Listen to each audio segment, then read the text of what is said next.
Well, welcome to Coffee with Vern, a time where we have intentional conversations about the gospel and we desire to talk about theological truth. Thanks for joining us. We hope you can learn and grow and be fed through this. Boker Tov, happy Tuesday, and happy Thanksgiving. Wow, look at that. Can you believe it's already time for Thanksgiving? No. Still. Well, oh, wait, hold on. Time out. What are you going to do about Thanksgiving? What do you eat on Thanksgiving? I never thought about that. Okay, so this year man, you put me on the spot. This year we're having fish, right? So more closely in line with the actual first Thanksgiving. Oh, excuse me, Mr. Pristine. You want to Can't see, but I dropped the mic. Yeah, okay. I don't know if that's true. I just felt like that was true. Well, I was thinking, man, Jesse. So what did they have? I feel like they had more deer, fish, lobster, and stuff like that at the first Thanksgiving. That may be true. Well, I feel like it is. I'm going in on some ham. Don't quote me. I'm going in on some of that pineapple glazed ham from Janice. So you know who's gonna miss the ham? Ellie J. Every time we pass the lunch meat, Daddy, I miss ham. Is it Coco or her? It says I miss bacon. That's Ellie. Oh, it's Ellie. Okay. Chloe doesn't remember not eating meat. I miss bacon, Daddy. She doesn't remember eating meat. I miss the bacon. Well, Daddy, I love bacon. Yeah, that's it. I love. Yep. That's Ellie. Oh, gosh. Well, good luck on Thanksgiving. Yes. But we have a special episode here today. So we talked about Tuesday of last week that we're doing kind of some bring on friends and giving you an opportunity to hear from some stories and some people that have impacted our lives. Last week was Jesse Holmes, the blood brother of Jesse Holmes and his ministry, Augusta University, BCM. And today we have Miss Jaime Milford. And so, yeah, look at that. Johnny on the spot. You I remembered. I remember this time. I always forget. But Jesse, if you didn't get that, that was my fault. Blame him. You can blame me. Yeah. And so I'm not going to be doing much talking on this episode. I'm just going to actually be listening because I don't know a lot about the Milfords. I don't, but they have a phenomenal story. I do know that. And we were talking about prior as we were eating that delicious donut. Yeah. She brought gifts. Bel Air Coffee Corner. I've never heard of this place. And so, you know what's happening? You're going. I'm going. Well, I'm going. I just want to say, you guys got coffee, but you can tell Jaime really listens because she brought me a water. Brought a water. And what else did you get? Cereal. Jesse and I love That's right. Dry cereal? It's not dry. No, just With cereal milk, in general. But just cereal like in general. I can eat cereal for breakfast, lunch, dinner, and then a snack at nighttime. Look, I can't keep cereal in the house for more than like 3 days. That sounds like me in college. And I even take that cereal and crunch it up like granola on my yogurt. There you go. So it serves two purposes. Do y'all eat old people cereal or like kid cereal? Well, I mean, what would you call it? That's Chex. Like Frosted Flakes, old people cereal. Raisin Bran, old people cereal. If Frosted Flakes is old people cereal, then yes. No, dude, I eat Lucky Charms, Cocoa Puffs, Reese Pieces. No. Cocoa Puffs, yeah. Okay. Do you know who you're talking to? No, I don't eat that stuff. Now, would I? Yes. Is it allowed in my house? No. That's why I snuck that in. Captain Crunch, oops, all berries. I used to walk with a box to the They'll cafeteria. shred your mouth. So Ryan's favorite is Captain Crunch, but peanut butter. Have you tried the oops all berries? Ryan, have you tried the oops all berries? He will not budge. Dude, I'm telling you. So at the sidebar before we get into this, because this is really good. It's important. At North Green, my kids at North Greenville. Well, actually, most of them probably don't know this because they graduated. But those first 2 years at North Greenville were awful for me, like food wise. I'm picky, as you know, and you know. I'm very picky, and so for breakfast, there would be times I would take my own cereal, my box of Oops All Berries, to the cafeteria and eat it out of one of their bowls and get their milk for free. Like, I hated what they offered, all the old people cereal. So I'm like, I'm bringing my Captain Crunch. Old people cereal. Yeah. So anyways, before they roast me anymore about my pickiness, Jaime Milford is in the house today. I would say you and brother David Nowling are like our two super fans. Yes. And both of y'all are going to be on for the series. Brother David's in like a week and a half. Yeah. And so y'all are like our super fans, which is amazing. So I'm excited about this. But you're going to pretty much share a little bit about your family story and more specifically, I guess, your daughter. Okay. And I'm excited about that. Jesse's actually going to try to lead most of this for me because y'all are family friends. Yes. And y'all have known each other for how long? Quite some time? For a few years. A few years. Yeah. Did you know? I think I knew Jesse, obviously. Right. But it wasn't until we were connected through Sunday school. Okay. Yeah. Shout out. Okay. Go to Sunday school. Yeah, there you go. There's a plug. You're welcome, Malone. But you and Ryan weren't in youth together. No, Ryan is... y'all just shared his age. And see, I just assumed, well, he's Malone and Jesse's age. No. Ryan's got, hey, brother Ryan, I know we don't talk a lot, but I'm going to talk through your ears real quick. Bring back the long hair. Your hair is phenomenal. I envied your hair as I used to shred the guitar on Sunday mornings. I would look up and see that hair and be like, I want it. So that's all I know about Ryan is his hair is beautiful. But that won't make him uncomfortable. Good. I think that's why, part of the reason why he was like, should I cut it? I'm like, your curls are more beautiful than mine, and that's not right. Oh, gosh. Well, I love it. But it's like you can't outshine me. Glamour. Well, Jesse, I'm gonna let you kind of take over. How do you want to go about this? It's a powerful story, so I would like to. I'd say just start from the get-go. Let's just hear the whole thing, and we're just gonna enjoy. And for all of our listeners, here's an opportunity for you to hear the power of God through someone else's testimony. Yes. Yeah. So, all right. So the beginning, it starts, at the happiest place on earth. Oh yeah. That's another similarity we share with the Moores. are y'all Disney? We love Disney We're World. Disney super Come on, fans. man. I'm not really sure how they do it, but they put a bubble in the middle of Florida and said, come here and be happy, and everything disappears. So we were there, spring break, 2017, having fun with Mike and Sue Milford, because we liked, the OG Milfords.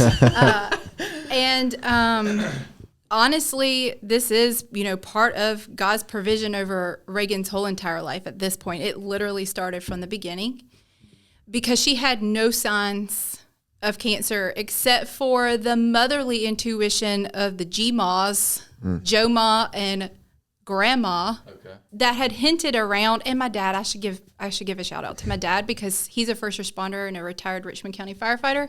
He had mentioned that Reagan's spine, hey, her next appointment, just mentioned she shifted. And I'm like, I don't even know what that means. How old was she at this trip? At this particular trip, 20 months old. Then it was, I think, the next person that made the comment, and they probably made the comment at the same time, just, however long ago it was, and kind of nonchalantly just thinking about it. The grandmas said, why can't we keep any shirts down past her stomach? And I'm like, the girl loves milk. I mean, like, what? I mean, she has a milk belly. I mean, dairy bloats. And so there you go. I mean, so I'm like, oh, okay, whatever. Yeah. And so 2017, we're on spring break. And we stopped for lunch, and I'll never forget exactly where we are. We take a picture there almost kind of every trip because it's kind of like, man, this spot right here, was where God opened the eyes, thankfully, to Ryan because he's the one that said, hey, can you, look at her stomach? Because she was laid in her stroller asleep and, when she stretched out. And so, literally her whole entire body was flat. Stretched. Yeah, and stretched out. And I'm like, I don't see what you're talking about. Whatever it is, it must be the lighting. And he said, no, you need to touch right here. And so I did. And as soon as I, went down for it, it was hard as a rock. Oh, wow. Well, that couple days before that, she'd broken out with a rash. And so I'm like, she probably has sensitive skin because we put sunscreen on her. And I'm kind of like Allison, yes. You must use the natural things. Yes. So yes. I'm like, I don't even know what was in that to have broken her out, from that. I mean, maybe you could get a rash from the sun. Maybe she's just completely sensitive to all that. So putting two together when we touched that, and I'm like, I wonder if she has a gluten disorder, bloated stomach, rash. Start thinking of everything. She's eating. We're in Disney World. She eats everything under the sun. There's no control, none. You lose it there. And so, true. I'm like, oh my gosh. So of course, what do you do? Web.com or WebMD. Google. Dr. Google. So that's what we did. Yeah. And I was like, you know what? Let's just call Dr. Kappas. Let's just tell him. Let him figure it out because everything that I read was not adding up. It wasn't it wasn't consistent in what it was giving me. And then, my dad was kind of in the back of my head, like, that was really, what he knows as a first responder. I'm like, that was really hard. Yeah. Like, he didn't even budge. That just didn't feel right. Then that motherly instinct starts kicking in. Yeah. Kind of like the two grandmas that were trying to be like, well, why can't we keep a 2T shirt down on her stomach? Yeah, everything was like, in the movies when it's like, yeah, everything's coming back to you. Yeah. That's when it happened. I had this multiple times and throughout this whole journey, and it still continues. Like, like you have a new thing every time. Oh. So we called Dr. Kappas, and Dr. Kappas does what, I don't know. Do you remember Joe Kappas? Oh man, yes. Where I live currently, he used to live like 2 houses up, and there's an SUV that used to be theirs that is still down in the woods. Just shout out to you, bro. Come get your SUV. Yeah. Did not know that. Yeah, not a lot of people do. I'll tell him next time. Unfortunately, I do. Your SUV is still in the woods? Tell him when I see him next time. It's down there. I ride my ATV down there. I see it. I'm like, what is this doing here? But anyways, yeah. So we called Dr. Kappas, and he was like, where are you guys? And I'm like, we're in Disney. We're on vacation. He's like, oh, okay. Well, when do you come home? And we're like, oh man. Yeah, we're like, Friday. He's like, okay, we'll see you Monday. Enjoy your vacation. Oh man, you could just tell. We'll see you Monday. And I think it was Ryan that talked to him, but that was kind of the gist of the conversation. Yeah. It just puts me on stress. I know. And so we came home Friday. We had the whole weekend. I mean, honestly, I don't remember feeling like what's going to happen. Right. I don't remember feeling like that. By the way, while we were in Disney World, I had taken a new job, accepted an offer to a new job that Monday prior to Ryan making the discovery. So I had to go in, and I was already kind of stressing the whole week because I really liked my boss. Yeah. If some people don't know this, but I worked for Georgia Bank and Trust for like a long time. GB&T. And I was like I was the successor to my boss. And so that was kind of my life. Mm-hmm. Like what I do for my career is kind of like not something you just switch every day. So, I had like committed, right? Yeah. I knew my path. I knew where I was going for my career and stuff like that. So, GB&T sold. Oh, yeah. Was God blessed me with another amazing boss at ADP, and I was getting to do the same exact thing, obviously on a larger scale. Mm-hmm. And I really loved my boss, who, by the way, I still keep in touch with. Her name is Anna Barrera. She lives in San Dimas, California. Love her. I literally dreaded my whole entire week because I was going to have to go like Monday and put my 2 weeks notice in. Oh man. So put my to work Monday. Ryan was like, I guess I'll take Reagan by myself. I'm like, you're going to have to. Like, I can't be like, oh, by the way, Anna, 2 weeks notice, but I got to take my kid to the doctor. Oh. Yeah.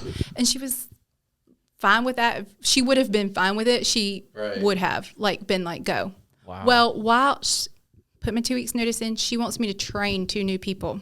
So I'm like literally in this room with the 2 new people we had just hired to start training them. And I get the phone call. And Ryan's crying. Oh man. And I'm like, just like, oh my gosh, what happened? Because I was not even Time thinking. stops Like I was not thinking it was gonna be bad. Yeah. I was thinking we're gonna have to change our whole entire life because my kid's allergic to everything. Like diet. Yeah. Like I was like, man, I don't even, that's going to be expensive. Like if anybody's ever looked for gluten-free stuff in the store, it's like, it's outrageous. I feel like this is an exaggeration, obviously, but I feel like it's like 10 times more the price. It is. But, I would agree. Yeah, it's like you're supposed to be healthy, but they make it expensive. Yeah. That's where they get you. That's another soapbox that I would go downhill on big time. So he's crying. He can't even get out the words all he did was say, because I'm like, you haven't even been in there for 5, like her appointment was legitimately 5 minutes ago. Yeah. Wow. And he said, it's a mass in her stomach. This is all that he's saying. Dr. Kappas just kissed her forehead and said she's going to be okay. And I'm like, I'm gathering every word. Everything happened within seriously 30 minutes. Wow. It probably felt like 30 hours. Yeah. Yeah. Because I'm also I'm having to fill in the gaps, right? Yeah. Like I'm having to. Since you're not there. Yeah. So we had our appointment at Children's Hospital, Georgia, like the very next day. Dr. Kappas legitimately was like, so this is a mass, and we need to go to Children's Hospital of Georgia. He's, in hindsight, he's good friends with one of the surgeons there, Dr. Walters. Okay. And they work as a team. We got assigned to Dr. Pipkin, who we absolutely love, obviously. Everybody knows that. So that night was kind of weird feeling because you kind of don't know what's about to happen. Yeah. Right? And so everybody went to bed. I was still up. I'm kind of like the night owl in our group. Everybody's in bed. And I just remember this whole, like it was the Holy Spirit. I've never felt this before. I've grown up in church. I was saved at a young age, but I have never in my whole adult life felt this feeling.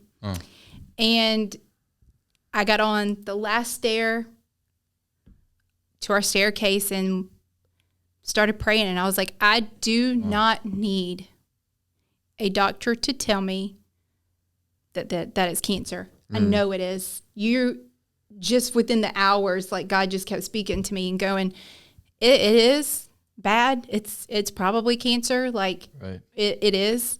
So that was the only time I cried. I prayed the most, I don't know, I'll probably never ever say this ever again, but I was like, if you're going to take my daughter, then you're going to make it for your glory. You're going to use us. She's a gift to us. If you take her back, I was kind of giving him an ultimatum now that I'm like looking back on it, like, you will. I was like, you're going to make it for your glory. You're going to grow your kingdom. She's going to be, even at her young age, she's going to continuously be a testimony. You will make it for your glory if you take her. I don't know how bad it's going to be. I don't know how long we're going to have with her, but I just kept praying it over and over again. And I got up, and that was the last time I cried about Reagan's situation. Yeah. And that is... Still today. Still today. That is... Now, parenting her... I'm holding it together over here. Right? But, so we went to the surgeon's office, and it was another 2 minutes before he was just like, yeah, so like 90% of masses in kids this age are cancerous. So here's what we're going to do, because if anybody knows Dr. Pipkin, like he's just like that. He's like, all right. I mean, he's very confident. Like, like he's a very confident man. Those are the kind you like right there. Yeah. I mean, like he doesn't even give you like a second. I mean, he even stood up for my mom because, so my grandma had breast cancer and she had a recurrence and she ended up taking her life. And my mom was like the matriarch, like, this is how we will all eat from now on. I mean, like our whole entire family, not just like, and my grandma was diabetic too. So she was like super strict. Anyway, she was like went to all the appointments, was, the advocate for my grandma. And so my mom's like, okay, me and Dad are going to go with you guys tomorrow to this appointment, just in case, because y'all probably won't hear anything past what they're going to say and blah, blah, blah. Yeah. And we're like, oh, okay. And so Dr. Pipkin comes in and he's like, cancer, blah, blah, blah. And my mom's like, she gets like in a corner and starts bawling so loudly that now I can't hear. And I'm like, Dad, get her out of here. You control that woman. And so Dr. Pipkin like walks out like maybe 2 minutes later and he's like consoling my mom. Well, see, that's awesome. That's like the kind of doctor you want. And he like comes back and he's like, you need to be nice to your mom. Yeah. So we went straight into a ultrasound where, by the way, surgeon is like standing there looking at the ultrasound with us. Like, I'm like, this guy's amazing. Like, what? He can read and, like he's not sending somebody else in there to do it. He's not like, well, let's see what they have to say and blah, blah, Right. Like, I mean, like, he's like, it's a dude. He's like, straight ahead. Here we go, guys. He's like the conductor on the train. Oh, yeah. Let's go. I'm like, is that her organ? Yeah. And they're like, no, that's the tumor. Oh, wow. I'm like, okay. Like there was no kidney. I mean, what you would expect kind of to see, not that I'm right. I'm obviously not a person that can read ultrasounds, sonographer, or isn't that what they're called? But yeah, you still can somewhat picture things. Yeah. Yeah. And I'm like, man, so from there we go to a CAT scan. Anyways, he had us admitted by 2:30. Her appointment was at 8:15, 8:30. Wow. and was like, we're doing this tomorrow. That has to come out. Wow. So one day, next day, it's boom, boom. Straight head first dive. Holy cow. Yeah. Yeah. Which I guess there's positives and negatives to it when, you know, in your mental state. Positive is, wow, they're getting going on this, and you don't have time for your brain to wander and things. And I think that's God's provision in that. Absolutely. Because I mean, like, I remember sitting in peds radiology and thinking to myself, like, I don't know how bad this is. Yeah. I mean, my experience with cancer, we also had a family that their kid had passed away. Sure. Some of our family's pretty big, and we're all really, really close. And so some of Ryan's cousins, they call her the sixth Bell sister because she's that close to all 5 sisters. And their oldest had passed away from a brain tumor. So our outlook to cancer had always been negative. You know, it's like, this is a death sentence. Right. And so I'm like, I do not know how bad this is. Obviously, I don't know how bad this is. But whatever it is, like, we're going, like, if they need to take X amount of things from her to make sure that this does not happen to anybody else, right. Like, that's what we're going to consent to. Like, if they need to use that for a study, or if they need to do this, or if they need to, yes. Like, do we sign somewhere where it's like yes to all? Yeah. You know, so that we don't have to sign 50 million things. But I remember sitting there during that CT scan going, whoa, please don't send me home today. You know? Because, like, are they going to have a day to read this? Like, I can't go home. You don't want to sit on that. Yeah. I'm like, I can't go home when there's, like, nothing happening around it's just you. nebulous. Yeah. And so that's when we got done with that, he was like, yeah, so we're admitting today. Like, this needs to come out tomorrow. And I'm like, oh, but we have nothing. Yeah. We didn't come here thinking. We didn't know this was going to We didn't think that this was going to happen. So that was the negative thing. Like, that could be fixed, right? So, yeah. But that was by 2:30. So we sat in there, and I just remember I legitimately slept in a hospital crib with my kid that night. No shame. No, like, balled up. I don't even know how we even fit. Hey, yeah. Right. I mean, you're going to do what with you want. With all her court, you know. Yeah, like, you're going to do what you're going to do when it comes to your child. But I did. I slept in that. And we got up the next morning, and we did it. Man. Wow. We did the surgery. He was like, I have to make her incision, like, you know, big enough for my hands to fit in. And I'm like, I don't care if you have to cut her in half. Get that thing out. Get that thing out of there. Wow. And let's just, you know, he's like, but her incision. I'm like, I don't really care. Like, that is like something we can talk about later. That scar will to be her, a testimony. Like, that's right. You know? So he was I obviously do not remember, like, how many hours. It was obviously lengthy. Yeah. But it ended up having a little bit more blood supply. So vessels to a tumor, they start feeding them. I mean, it takes over. And so it had a little bit more blood supply that they had to go in and, you know, surgically make sure that she wasn't going to bleed out and bleed to death too. So while getting it out, but honestly, y'all, I don't even know how he fit his hands in there to secure, because also what you try to not do is rupture the capsule that the tumor is actually sitting in. And in hindsight, Reagan's had already, like, started getting there on its own because it will naturally bust if it just gets too big. And so it was, like, right on one of her main blood vessels, like, literally touching it. I wasn't prepared for this today. So when I talk about God's hands, I sometimes I'm physically talking about, like, him holding, you know, like, if you can ever picture that, him actually putting his hands, I can just see that happening. Like, how this 20-month-old's tiny little body and this incision that has now grown with her, obviously, right? I mean, it's still kind of the same incision, but I mean, it feels like it's stretching. I think as her body grows. But I'm like, how did you get 2 grown man hands down in there? Or one? I don't give just one. Oh, man. I was not prepared for this, to be honest. This kind of stuff just wrecks me. And when I talk about it, so we're fortunate enough that we get to share her story a lot. When I talk about it, I don't always remember the last time I talked about it and about how that the day is kind of set in tone because I have to talk about it again. Yeah. So I don't always remember, like, it kind of opens up a little bit of you going backwards a little bit and thinking about all of those things that happened. But it's okay. I mean, that's part, I feel like, of our acceptance to I mean, we've lived it for 3 years, but it's still a thing that we have to live with every day. Yeah. I mean, so come to find out, I'll kind of fast forward a little bit because every day was kind of slow. On tumors, obviously, you have to do a pathology report. We waited 2 weeks. Most common form of kidney cancer in kids is called Wilms. Some Wilms patients don't even have to have chemotherapy. It's legitimately like they resect the tumor, meaning they take it out, and they're good to go on about their happy business as long as they're recovering from their surgery and stuff like that. Sure. So if you have to have one, which you don't, obviously, but if you have to have one, they're like, it's kind of like you don't have to have any chemotherapy, any more damaging things happen into your body.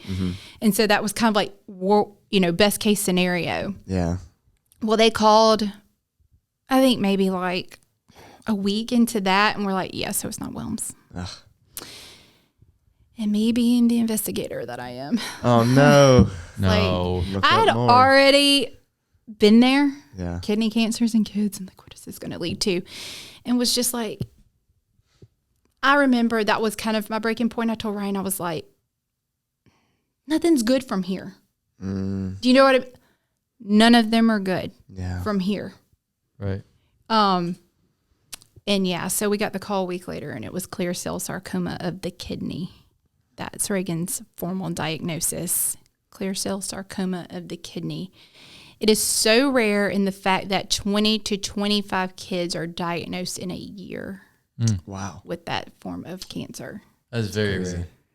Yeah. So she is a biological study through what our hospital participates in. Thankfully, we have this program. It's called the Children's Oncology Group. That is the federal side to research. And I'll do my little plug here on Children's Childhood Cancer Awareness. Do it. 4% of federal funding goes to our kids.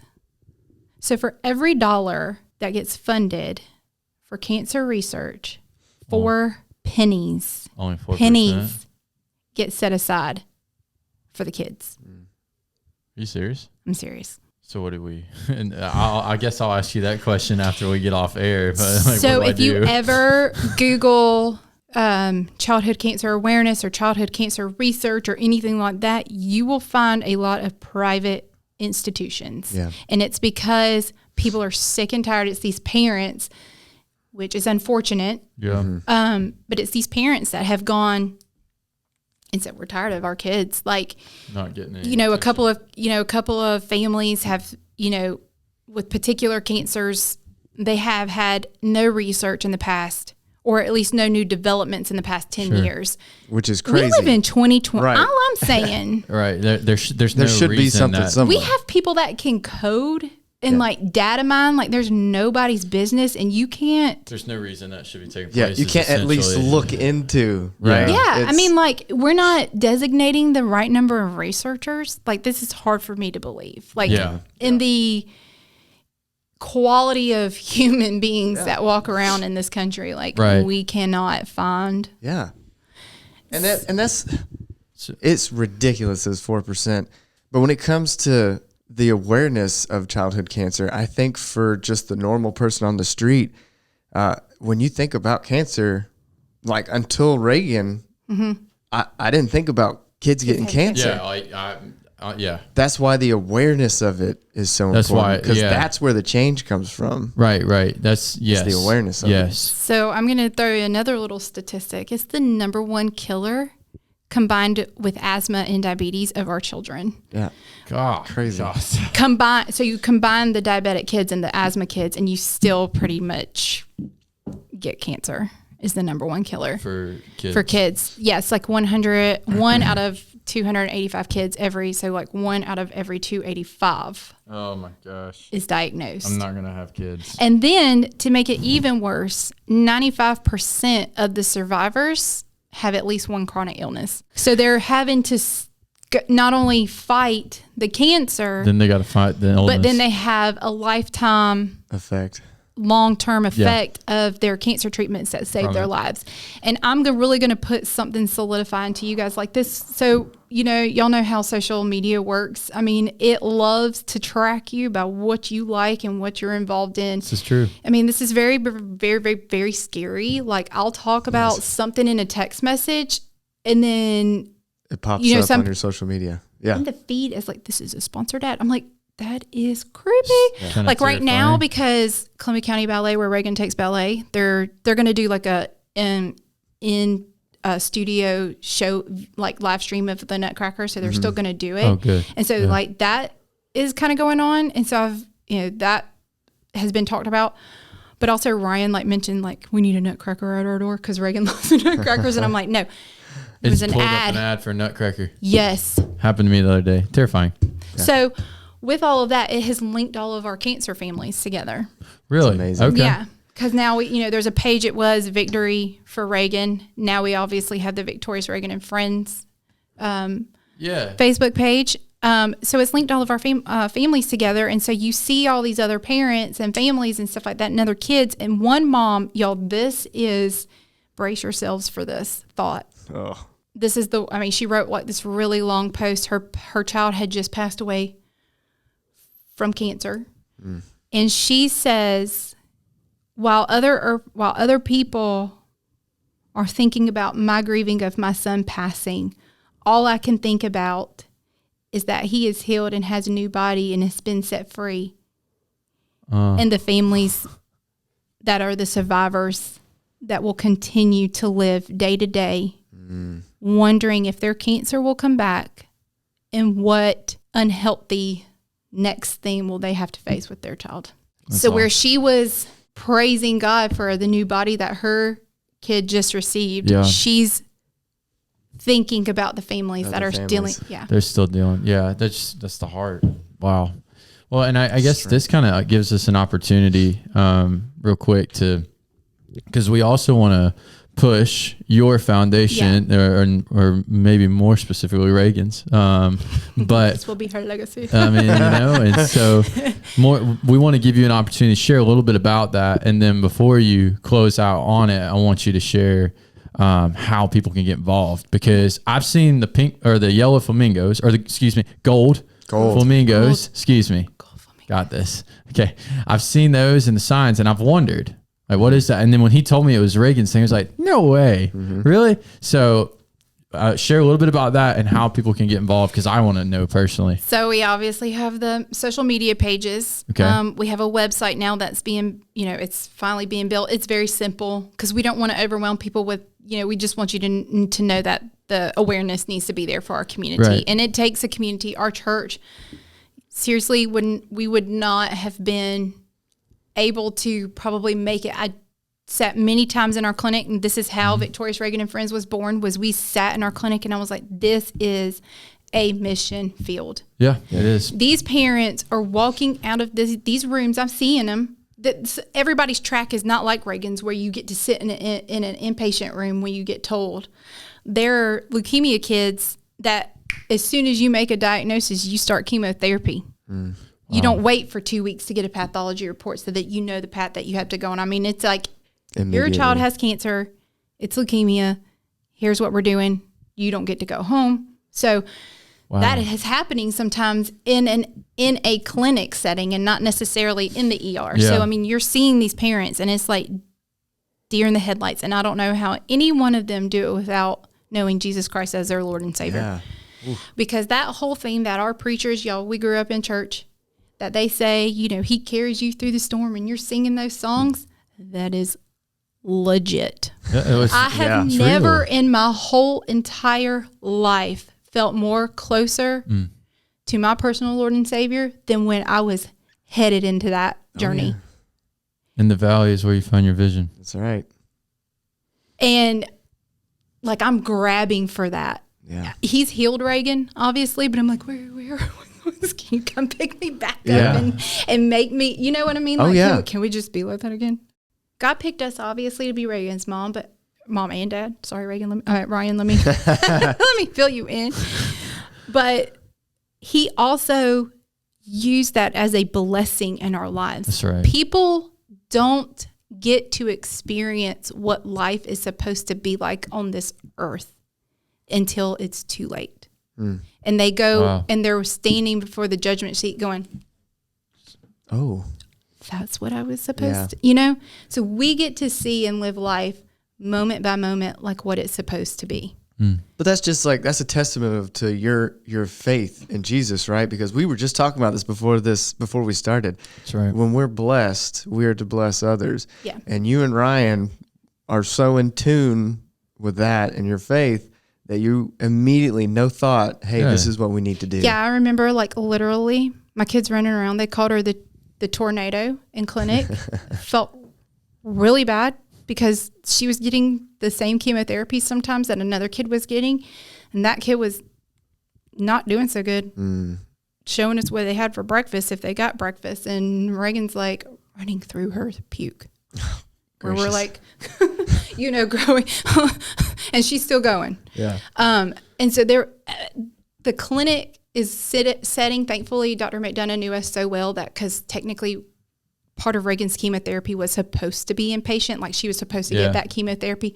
But our doctors are so in tune to us, and thank you, Pam Favreau, for being like, we can handle it in an outpatient clinic so that we didn't have to live in inpatient. That's where Victorious Reagan and Friends was born. While she's running around, seeing the heart for other people, I'm just like, we have to do something. Yeah, it was like seeing the period. heart. Yep. Yeah, no question. Like, there is no question right now about like God set us on this path. This is it. This is the mission field that we have to work in. And if anybody knows me, I'm like not the first one to be like, yes, I'll go, Lord. Yeah. I'm like, no, please don't call on me. Please don't call on me. Please don't call on me. Like that kid in the back of the classroom. Yeah. Yeah. I'm like, oh gosh. But this seems Jamie, like the can you opposite. pray? No. Like, what am I going to say? No. I mean, but I'm like, please don't pray. Yeah. This seems like the opposite though. Exactly. It seems like you like, no, this is it. And that's, I mean, that's God's providence. It is. And everything is like, you know what, I felt like the kid in the back of the classroom, but you see this and it was like the birth of passion. Yeah. That's it. Yeah. Absolutely. Because if anything, it will at least allow us to love on these families. That's right. And that's the only thing that we can do in our Show human them bodies Jesus, to that's show right. Christ is like our servanthood, or, you know, our services to other families. Oh man. And how to be a servant for others and just love on others. And hopefully, you know, maybe that, you know, if we get one family to come to church, it doesn't even have to be to West Acres. Like it can be to, I don't know, pick one. I mean, then we've done our duty. The number is not what you're going for. It's the spiritual state. That's right. And so then with that, as we kind of conclude, how do others get involved? Because I want to know, how can Jamesy get involved? Because honestly. Well, we always need volunteers. Okay. So we have a great board. Richard is usually like, we're doing this. So he is a big role model in our community. He has a football team. He has baseball kids that he coaches. And so he's all about doing those kind of things. We also come from a sports family. Yeah. So sports are kind of like our only way to do it, get our community kind of involved. And so we have baseball tournaments, and this is still fairly young foundation. So we're forging the way. So we have baseball tournaments. We have a golf tournament coming up. Unfortunately, our first one was canceled. Yeah. I'm not even going to say the other reason. No, we're not even going to say that word. So we're going to do that in the spring. But to just get involved is just to help us build the awareness, help us in our community, bring attention to childhood cancer, and not only that, but to our hospital. Because I never want people to forget that those doctors and those nurses down there truly love our kids. Yeah. They do. They want them. They act like, listen, Reagan calls it my hospital. She gets mad when Jacob has an appointment there. She's like, no, this is my hospital. That's how they make her feel. That's the impact. What hospital is it specifically? This is Children's Hospital of Georgia. Is this in Augusta? It's in Augusta. Yeah. And a lot, that right there is why we need to bring the awareness. I honestly didn't know. Listen, y'all, I met a family. They grew up here in Augusta. And his child, this is unrelated to cancer. She was born and her intestines were just like, and that's not good. So they were like, we're going to have to transport to Children's Hospital, Georgia. And her dad was like, where is that? He grew up here. See, and that I agree that's an issue because. So I want those doctors. They deserve to be. And they're also walking testimonies. Met some believers down there. There are some believers down there. You got Pam, who is the #1 West Acres advocate down there in that outpatient clinic. Yeah. I used to see her like, we have fall festival going on down, and I'm like, get them, Pam. That's right. You know, like she's in there like accessing to get. Oh, we have our fall festival. What are y'all doing? You know, that's awesome. I'm like, tell them about it, Pam. So that's exciting. So we are always collecting snacks for our outpatient clinic. Snacks, things like that. Yeah. So not to put more on Pam, she's probably going to kill me, y'all. But she's there all the time. So she knows what is truly needed at the time that it is needed. And suckers, things that people don't think about is some of those kids, the high schooler kids, especially the ones that are older, they're obviously more in tuned. They talk about how nasty the chemo taste. I've heard that. And their salines and stuff like that. So just giving them suckers. Something worth, and waters and juices and talking about some of those kids are down there for 2 and 3 hours and they need a snack. So now here's the plug then. So if people want to get involved, how can they get in contact? So if you go to any of our social media pages, we have an Instagram, VRF Foundation. And then you can just type in your search bar also on Facebook, Victorious Reagan and Friends, and follow us there, please, because we try to. That's the best way to stay connected. Yeah, we try to put as much information. Also, y'all can call me. Y'all can get in touch with me. I mean, if somebody wants to call church office, be like, what's Jamie's phone number? Or just ask anybody. We'll hook you up. Call, text. Yeah. I mean, we'll take whatever you're willing to do to get involved with us to help build it up and build that awareness in our community. Absolutely. Then we'll find a way. Well, there's the plug. That's what I really wanted to know is how can people. Oh, and you can go to Victorious Reagan and Friends. .org. Spelled all the way out. The and is spelled all the way out. .org. Well, good, because that's the heart right there. Is at the end of the day, we want to get people involved, make people aware, and allow people to be Jesus in this as well as y'all are being the front leaders in that. And so that's the heart. Because I was curious, I was going to ask Jesse eventually, like, hey, how do I get involved? Yeah. I've seen flamingos. So what do because I live off of Hereford Farm and now I pass 2 houses every time I go and I see flamingos. I'm like, okay, what's going on with the gold flamingos? That just kind of like happened. Yeah. I'm like, what's going on? But it attracts the attention. So it's working. Well, we wanted to stand out a little bit. And I was like, what can we do to just be like, bam. Well, my ADD went, hey, what is that? And so it's working, But why flamingos? Tell James. Yeah, I want to know that before. Reagan loves flamingos. Okay, well that's good with me. That's mine too, and I know Allison. Oh yeah. So we love flamingos. I love flamingos. Reagan obviously got her love for flamingos for me. Her first birthday was a flamingo, and oh my gosh.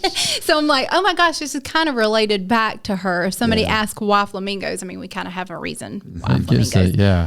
Not just because you're asking about them. So there's the point, It works. That's right.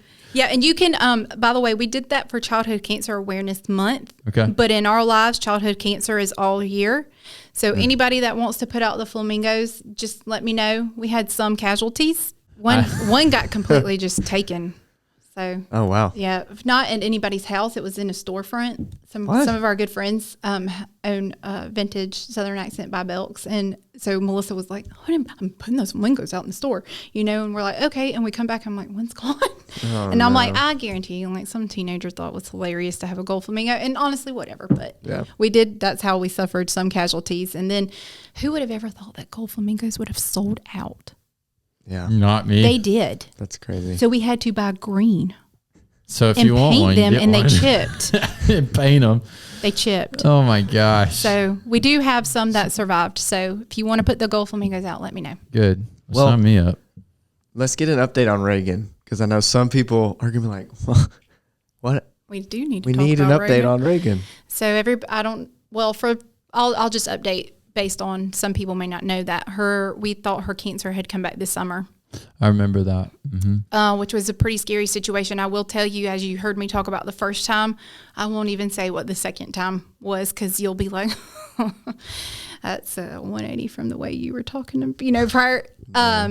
But come to find out, she has a more rare tumor than her actual cancerous tumor that was benign. Okay. And so she's still considered cancer-free.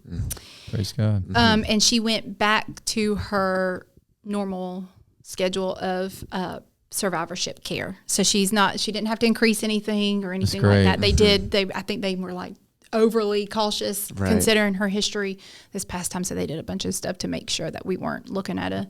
Praise the Lord. Lord. So she is about to be 3 years cancer-free. We've been, I remember now that I work here, and when I heard that was definitely a big prayer of ours. Answered prayer. I mean, I believe in the power of prayer, and we're seeing it. We are seeing it. And especially through some of our cancer patients that still. Yeah, Mr. Doug. Doug is a great example of that. You all are a great example of that.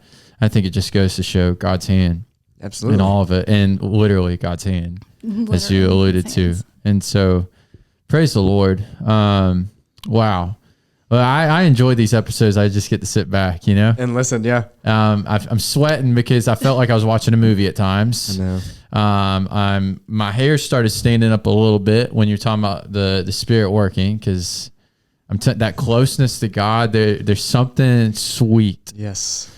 Yeah, I'm reading the Puritans, and the Puritans talk about that, and so it's just like hearing it. It's like hearing it lived out in you. I feel like I'm reading John somebody Owen. I'm like, oh my gosh.